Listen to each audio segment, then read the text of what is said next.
are very good for the development and prosperity in the Asia-Pacific region. Right. And the final declaration will just be a new starting point in this kind of cooperation between the 21 APEC member economies, Tianwei. As you may know very clearly, by covering the meeting, one of the things that China has managed to achieve is really to revitalize APEC, a regional organization. But we not only that has been attracting the attention coming from the Chinese media, but also international and regional media.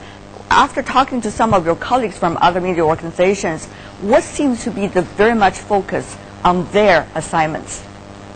Yes, Tianwei, exactly. I've been following this event at 3 different locations, including a National Convention Center, Water Cube, and here at the Yanqi Lake. And I've talked to many journalists from home and abroad, and their reaction to the APEC meeting here is overwhelmingly positive. And I've talked to an Australian reporter. He told me that he's good to hear that his country, Australia and China, will just launch the APEC anti-corruption mechanism, which will be very good to ensure transparency and sustain the economic growth. And a U.S. reporter told me that he's good to see that China and the United States is willing to cooperating together to make a new model of major country relationship between the 2 countries.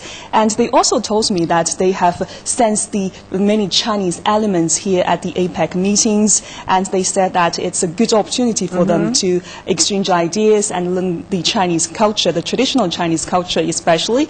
And they said that they're very impressed by China's efforts in making such a high-level meeting in a productive, open, and also harmonious way.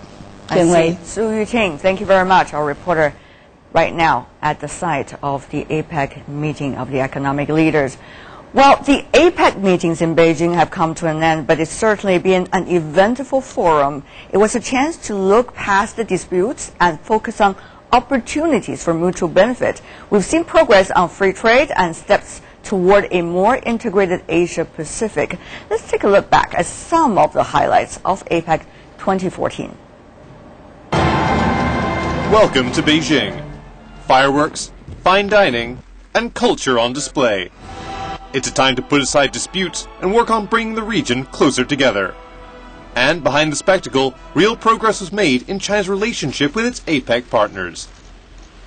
Chinese President Xi Jinping and his U.S. counterpart Barack Obama met informally for a walk in Zhongnanhai, one of the hearts of Chinese government. President Xi introduced Obama to China's modern history as a way of explaining China's reform process. And the U.S. also reached out to China. Barack Obama announced extended visas for Chinese, with students able to stay up to 5 years, and visas for business and tourist visitors up to 10 years. We continually have to work to strengthen the bilateral trade and investment between our 2 nations. The United States welcomes the rise of a prosperous, peaceful, and stable China. Deals were forged with Russia on energy cooperation. Differences with Australia over free trade were overcome.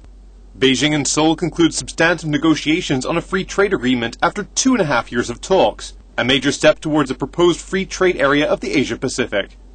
And China announced $10 million for APEC to boost institutional development and capacity building. And then there's the meeting the world was hoping for. Chinese President Xi Jinping finally met with Japanese Prime Minister Shinzo Abe, the first time since both men took office. Beijing and Tokyo have been at loggerheads over the disputed Diaoyu Islands, and this meeting could herald a new beginning for improving the relationship. There were even issues that everyone could unite behind.